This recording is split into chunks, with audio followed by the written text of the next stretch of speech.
इन colourful world, ये physics का दूसरा चैप्टर है आपका। फिजिक्स में इस साल आपके सबसे पहला चैप्टर है light, second human I, third electricity, fourth magnetic effects of electric current. 4 chapter है फिजिक्स के मेन, है ना। तो इसमें ये दूसरा चैप्टर है ह्यूमन आई। तो ह्यूमन आई में जो फर्स्ट टॉपिक है वो ह्यूमन आई ही है, ह्यूमन आई। तो आपको पता है कि what is a human eye? Human eye is a sense organ. हमारा सेंस ऑर्गन होता है, तो it is a delicate sense organ which enable us to see the colourful world around us. हम इसकी मदद से अगल बगल की चीजें देख पाते हैं, है ना। तो ह्यूमन आई के आपको पार्ट्स याद रखने हैं। आपको पता है ह्यूमन आई आपका उसका it is a spherical shape, ball जैसा होता है। इसका डायमीटर होता है अराउंड 2.3 सेंटीमीटर, यानी यहां से शुरू होगा यहां तक जाता है कुछ। इसका डायमीटर कितना होता है बॉल का? 2.3 सेंटीमीटर। तो आपको ह्यूमन आई के पार्ट्स याद रखने। सबसे पहला पार्ट जो होता है वो ये है, ये आप ह्यूमन आई का एक डायग्राम देख रहे हैं। डायमीटर पता है कहां से मेजर किया जाता है? यहां से लेकर इधर तक पूरा। तो this diameter is around 2.3 centimetre. तो ह्यूमन आई का जो सबसे पहला वाला सरफेस होता है, बाहर वाला, ये हल्का सा उठा हुआ सरफेस, उसे कॉर्निया कहते हैं। तो कॉर्निया क्या है? Cornea is a outer most surface. ये वाला जो पोर्शन है ये आपका कॉर्निया है। आप अपनी आंख को बंद करके सबसे पहले ऐसे अगर टच करेंगे, हल्का सा उठा हुआ सरफेस नजर आएगा, आंख के ऊपर हल्का सा उठा हुआ सरफेस नजर आएगा। तो जो वो हल्का सा बल्जी सरफेस है जो बाहर की तरफ निकला हुआ है, उसे कॉर्निया कहते हैं। तो सबसे पहले लाइट यहीं से एंटर करती है आंख के अंदर। ये ट्रांसपेरेंट सरफेस है, सबसे पहले लाइट यहीं से एंटर करती है, कॉर्निया से लाइट एंटर करती है। कॉर्निया से लाइट यहां से एंटर करेगी और एंटर करने के बाद जाती है इधर। ये जो हिस्सा दिख रहा है आपको, ये जो पोर्शन है, बीच का जो पोर्शन यहाँ पे गायब है, ये this region is called pupil. सबसे पहले लाइट कहां से एंटर करती है? कॉर्निया से। कॉर्निया से लाइट एंटर करके जाती है इस गैप में। इस गैप को क्या कहते हैं? गैप को कहते हैं प्यूपिल। प्यूपिल को रेगुलेट करता है ये किनारे किनारे, ये मस्कुलर डायफ्राम है, उसे आइरिस कहते हैं। आइरिस क्या होता है मैं आपको थोड़ा सा क्लियर व्यू दिखाऊं, इसमें उतना क्लियर नहीं आ रहा। देखो प्यूपिल का जो साइज है इसमें फिर भी थोड़ा सा क्लियर है, ध्यान से देखना आप। ये थोड़ा क्लियर व्यू है, डायग्राम क्लियर नहीं आ रहा है, लेकिन आपका बुक का डायग्राम ये है, ध्यान से सुनना बेटा। तो सबसे पहले लाइट कहां से एंटर करती है? जो ऊपर वाला सरफेस है उसे क्या बोलते हैं? कॉर्निया। कॉर्निया के बाद लाइट एंटर करती है, इस गैप में जाती है। जो आपको हल्का सा डार्क डार्क सा दिख रहा है किनारे किनारे, ये जो डार्क डार्क का दिख रहा है ये आइरिस है। ये वाला जो पोर्शन है, ये पोर्शन क्या है? आइरिस। तो आइरिस से लाइट एंटर करती है और वो जाती है आगे। आइरिस से लाइट एंटर करके आगे की तरफ जाती है लेंस की तरफ। ये आपको जो ब्लू ब्लू सा दिख रहा है ये लेंस है। ये जो आपको ब्लू कलर का दिख रहा है ये आपका क्रिस्टलाइन लेंस है। यहां से लेंस से लाइट आगे जाती है और इसकी जो इमेज बनती है वो पीछे बनती है। ये आंख का पर्दा है, इसे रेटिना कहते हैं। आंख का जो पर्दा होता है उसे रेटिना कहते हैं, यहां पे इमेज बनती है। तो आपने क्या क्या एक्सप्लेन करना है वो देखना ध्यान से। सबसे पहले आप बताओगे जो आउटर मोस्ट सरफेस है, आउटर मोस्ट सरफेस को क्या बोलते हैं? कॉर्निया। सबसे पहले लाइट एंटर करती है कॉर्निया से। कॉर्निया के बाद लाइट कहां जाती है? जो बीच में गैप है, जो बीच में गैप है उसे क्या कहते हैं? प्यूपिल। बीच वाले गैप को कहते हैं प्यूपिल। अच्छा, प्यूपिल से जाने के बाद लाइट आपकी एंटर करती है, एक मिनट मैं अपना ही बना दूं डायग्राम, मेरा वाला डायग्राम इन लोगों से ज्यादा ठीक है। हाँ, मैं सोचा था इन लोगों का यूज करूंगा, इनका थोड़ा ज्यादा क्लियर आएगा। देखो ध्यान से सुनना, आप खुद भी बनाना सीख जाओगे। सबसे पहले जब आप ह्यूमन आई बनाओगे तो आप एक ऐसा बॉल जैसा बनाना और यहाँ पे हल्का सा ऐसे सरफेस को कर्व करना और ये ऐसे एक बॉल बना लेना, ये आई बॉल बना लेना, ठीक है। जो सबसे पहला ये आउटर मोस्ट बल्जी सरफेस है, हल्का सा ये ऐसे बल्ज कर देना। दिस सरफेस इज कॉल्ड, अब तक तो याद हो गया, तो इसे क्या कहते हैं? कॉर्निया। सबसे पहले लाइट यहां से एंटर करती है, फिर यहाँ पे कुछ ऐसे हल्के हल्के डार्क मस्कुलर डायफ्राम होते हैं।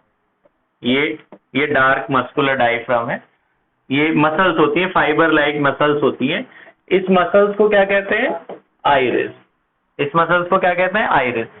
आइरिस के बीच में जो जगह आप देख रहे हो ये गैप, इस गैप को कहते हैं प्यूपिल। गैप को क्या कहते हैं? प्यूपिल। उसके किनारे, उसके बाद ये लेंस होता है, कॉन्वेक्स लेंस जैसा ही होता है। इस लेंस, ये लेंस को हम कहते हैं क्रिस्टलाइन लेंस। इसको क्या कहते हैं? Crystalline lens. क्रिस्टलाइन लेंस को पकड़ के रखती है, क्रिस्टलाइन लेंस को पकड़ के रखती है एक मसल। ये भी आपकी फाइबर सब्सटेंस से मिलके बनी होती है। यहाँ एक लेंस है जो इसको पकड़ के रखती है, इसे कहते हैं ciliary muscle. Ciliary muscle, ciliary muscles इसे पकड़ के रखती है, ठीक है। उसके बाद यहां पे आपका ये जो पीछे वाला पर्दा है, इसे रेटिना कहते हैं। This surface is called retina.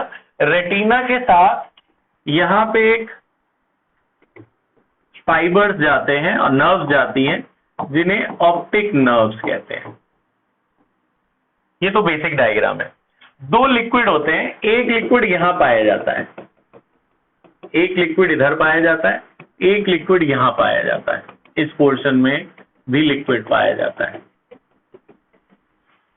जो ये वाला लिक्विड है जो इधर पाया जाता है, प्यूपिल कॉर्निया के साथ, कॉर्निया और प्यूपिल के साथ जो पाया जाता है, इसे कहते हैं एक्वस ह्यूमर।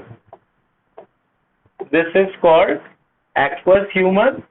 और जो आपका इधर लिक्विड पाया जाता है, उसे कहते हैं vitreous humour. Aqueous humour, vitreous humour. ये तो बेसिक डायग्राम है, ठीक है। अभी आप वही वाला बनाना, अभी आप इसका फंक्शन समझिए, ध्यान से सुनना। तो सबसे पहले लाइट कहां से एंटर करी? कॉर्निया से। सबसे पहले ये जो उठा हुआ सरफेस है, इसे क्या बोलते हैं? कॉर्निया। सबसे first refraction takes place through cornea. Light enter करके कहां जाएगी? इस गैप में। इस गैप को क्या बोलते हैं? प्यूपिल। ये गैप बड़ा और छोटा होता रहता है। ये जो आइरिस है, ये बंद होती है और खुलती है और बंद होती है। कब खुलती? जैसे भी मैंने अंधेरा कर रखा है तो आपकी आइरिस खुल गई है। जब लाइट कम होती है तो आइरिस का साइज बड़ा हो जाता, आइरिस खुल जाती है, यानी प्यूपिल का साइज बड़ा हो जाता है। जब अंधेरे में आप जाओगे तो पहले आपको दिखाई नहीं देता। जैसे अचानक धूप से आप अंधेरे में आए तो आपको दिखता नहीं है। क्यों? क्योंकि उस टाइम पे प्यूपिल का साइज छोटा होता है। जब आप धूप में जाओगे प्यूपिल का साइज छोटा हो जाता है, आइरिस बंद हो जाती है। आपकी आंख के अंदर जितनी कम लाइट जाए उतना अच्छा। बोलते ना टीवी मत देखो, आंख के अंदर लाइट जा रही है, ज्यादा देर स्क्रीन टाइम पे मत रखो। आंख में लाइट जाएगी, प्यूपिल से लाइट एंटर करती है, आपके आंख के लिए वो खराब है। जितना ज्यादा आपके अंदर लाइट जाएगी उतना ज्यादा हार्मफुल। तो जब आप धूप में जाते हो तो आइरिस श्रिंक हो जाता है। आइरिस जो है इसको ये बंद कर देता है, प्यूपिल के साइज को छोटा कर देता है, तो कम लाइट जाएगी आंखों के अंदर। जब आप धूप से अचानक या अंधेरे में आओ, आपको दिखता नहीं है थोड़ी देर तक, थोड़ी देर बाद दिखने लग जाता है ना, क्योंकि आइरिस धीरे धीरे खुलती है तो प्यूपिल का साइज बड़ा हो जाता है। फिर थोड़ी देर बाद आपको अंधेरे में भी दिखने लग जाता है, क्योंकि प्यूपिल का साइज उस टाइम पे बड़ा हो चुका होता है। तो अभी इस टाइम पे आपके प्यूपिल का साइज बड़ा है, तो यहां से लाइट एंटर करेगी, लाइट एंटर करके जाएगी लेंस पर। ये कौन सा लेंस है? Crystalline lens. लेंस, अब जैसे मैं इस पेन को देख रहा हूं तो ये पेन, ये लेंस इस पेन को यहां दिखाएगा रेटिना पे, रेटिना पे इमेज बनेगी। और पता है ये पेन कैसा दिखता है रेटिना पे? उल्टा। लेकिन हमें तो सीधा ही दिख रहा है। हम जो पेन देखते हैं उसकी इमेज ये लेंस रियल और इन्वर्टेड बनाता है पीछे, रेटिना पे हमें इन्वर्टेड इमेज बनाता है। फिर ये पेन सीधा कैसे दिखता है? रेटिना से कुछ नर्व्स कनेक्टेड होती हैं जिसे ऑप्टिक नर्व कहते हैं। ऑप्टिक नर्व उस सिग्नल को ब्रेन तक लेके जाती है, फिर ब्रेन उस इमेज को प्रोसेस करके आपकी इमेज को सीधा दिखाता है। ब्रेन उस इन्वर्टेड इमेज को वर्चुअल और इरेक्ट, मतलब रियल और इरेक्ट करके सीधे इमेज दिखाता है। तो ब्रेन उसे प्रोसेस करके उस पेन को सीधा दिखाता है। तो ब्रेन की मदद से हम उस चीज को, उस ऑब्जेक्ट को सीधा देख पा रहे हैं। वरना अगर ब्रेन का वो फंक्शन खराब हो जाए तो आपको पेन उल्टा ही दिखेगा, क्योंकि ये तो इन्वर्टेड इमेज ही दिखा रही है रेटिना पे। बात समझ में आई? तो सबसे पहले लाइट कहां से गई? कॉर्निया। कॉर्निया से लाइट किसके थ्रू गई? प्यूपिल। प्यूपिल से लेंस ने उस ऑब्जेक्ट की इमेज कहां बनाई? रेटिना पे। वो इमेज ऑप्टिक नर्व कहां तक लेके गई? ब्रेन तक। ब्रेन ने उस इमेज को प्रोसेस किया। आप आंख बंद भी करोगे तो आपको पेन की इमेज थोड़ी देर तक रहेगी, क्योंकि वो ब्रेन के अंदर स्टोर रहती है उस पर्टिकुलर टाइम तक। अच्छा, फिर आइरिस का क्या फंक्शन है? Iris controls the amount of light entering into the eye. कितना लाइट आंख के अंदर जानी है नहीं जानी है वो आइरिस कंट्रोल करता है। आइरिस को कौन कंट्रोल करता है? ब्रेन। हर चीज को ब्रेन कंट्रोल करता है। आइरिस की साइज को कौन कंट्रोल कर रहा है? ब्रेन कंट्रोल कर रहा है। These are involuntary actions. Involuntary action क्या होते हैं? जो आपके कंट्रोल में नहीं होते, जो ब्रेन कंट्रोल करता है, उसे इनवॉलेंट्री एक्शन। जैसे हार्ट बीट हो रही है, ये इनवॉलेंट्री एक्शन है, अपने आप हो रहा है, या आप नहीं कर रहे उसे कंट्रोल। तो आइरिस के साइज को भी आप कंट्रोल नहीं कर रहे, वो लाइट के हिसाब से ऑटोमेटिकली हो रही है, वो ब्रेन कर रहा है। अच्छा, फिर ये सिलरी मसल का क्या काम है? सिलरी मसल लेंस को पकड़ के तो रखती है, और भी कुछ काम करती है, ये मैं आपको लिखवाऊंगा। That definition is called power of accommodation. Power of accommodation, ये मैं आपको लिखवा दूंगा। तो what is power of accommodation? ध्यान से सुनना। हमने लाइट पढ़ा चैप्टर, आपको याद है? जब लेंस पे हम ऑब्जेक्ट दूर रखते थे तो इमेज चेंज होती थी, जब हम ऑब्जेक्ट पास पास लाते थे तो इमेज डिस्टेंस अलग नहीं होती जाती थी। जब ऑब्जेक्ट आपका इंफिनिटी था, इमेज कहाँ बनता था? फोकस पे। ऑब्जेक्ट आप बियॉन्ड सी लाते थे, इमेज कहाँ बन जाती थी? Between C and F. Object C पे रखते थे, इमेज भी। जब आप ऑब्जेक्ट का पोजीशन चेंज कर रहे हो, इमेज चेंज होती जाती थी ना।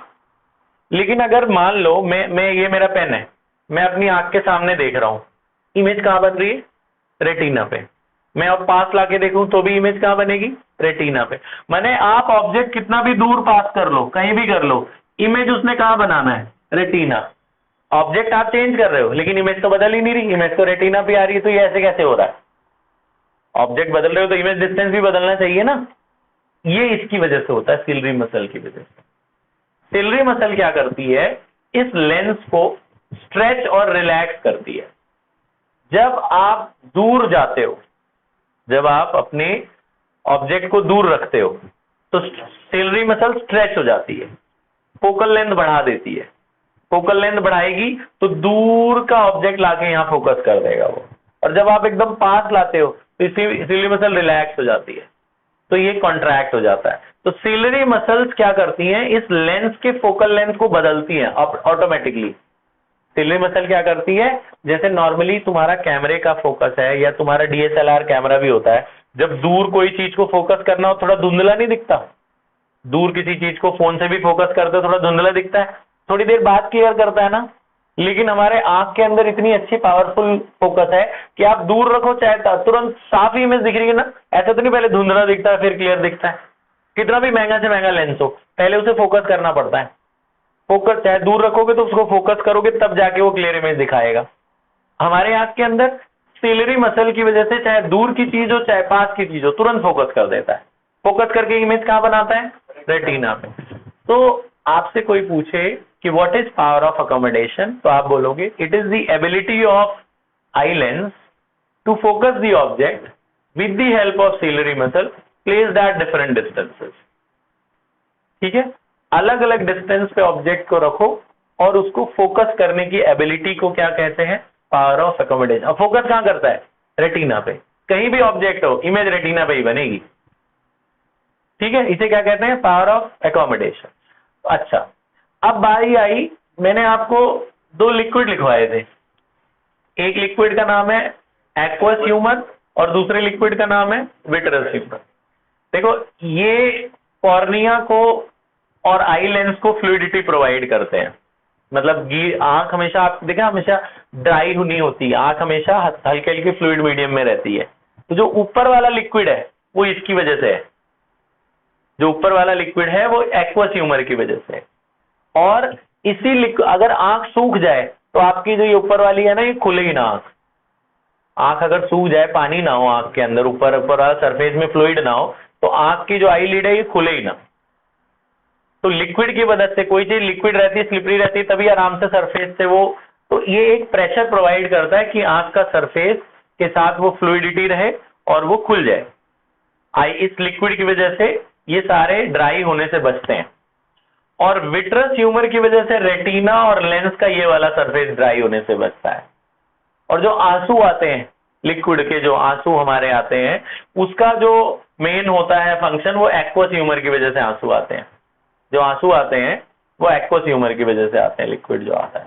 तो ये दोनों आपके आंख को ड्राई होने से बचाते हैं। जेली सब्सटेंस होता है, ये वाला जेली होता है, और ये तो पूरा पानी जैसा होता है।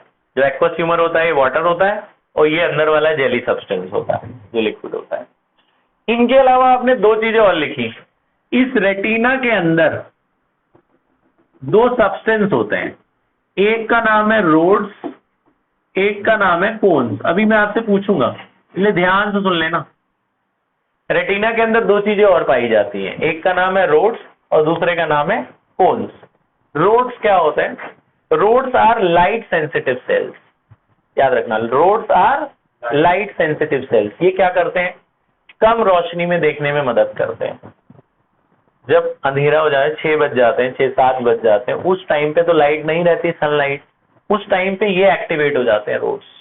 जैसे हल्की फुल्की भी लाइट रहेगी उसमें आपको ये हेल्प करेंगे देखने में। जिनके अंदर रोड्स की कमी पाई जाती है उनको नाइट ब्लाइंडनेस हो जाता है। नाइट ब्लाइंडनेस एक बीमारी है जो शाम के तरफ उनको दिखना बंद हो जाता है, 6-7 बजे के बाद उनको बिल्कुल ही नहीं दिखता, हल्का अगर रोशनी होगी उनको दिखाई नहीं देगा। जिनके पास इसकी कमी होती है उनको नाइट ब्लाइंडनेस हो जाता है। और जिनके पास कोन्स की कमी होती है, कोन्स क्या होते हैं? कोन्स का होता है कलर सेंसिटिव सेल्स। जैसे हम ग्रीन, ऑरेंज, रेड इनको अलग अलग डिफरेंशिएट कर पाते हैं ना, तो वो कोन्स की वजह से होता है। वो सब रेटिना के अंदर पाए जाते हैं। जिनके अंदर कोन्स की कमी होती है उनको ग्रीन कलर नहीं दिखाई देता, ग्रीन स्पेशली नहीं दिखता उनको। जब आप एयरफोर्स या आर्मी वगैरह में जाते हो टेस्ट, तो एक ये टेस्ट होता है, कलर ब्लाइंडनेस टेस्ट कहते हैं। तो एक अलग से ऐसी किताब सी देते हो, इंटरनेट पे सर्च करना, ऐसी किताब सी देते हो, उसमें ऐसे गोल गोल गोल गोल बहुत सारे कलर बने होते हैं, उसमें एक नंबर छुपा हुआ होता है अलग कलर का, तो बोलते बताओ कौन सा नंबर छुपा है। तो जिनके अंदर वो बीमारी होती है वो नंबर नहीं बता पाते कि भैया 6 लिखा है कि 17 लिखा है कि 8 लिखा है, क्योंकि सब कलर में लिखा होता है। तो वो कलर ब्लाइंडनेस टेस्ट करने के लिए होता है, क्योंकि एयरफोर्स वगैरह में और आर्मी में भी आपको कलर डिफरेंशिएट करना आना चाहिए, क्योंकि उनके कलर के सिग्नल्स होते हैं अलग अलग, हर कलर का अलग सिग्नल होता है।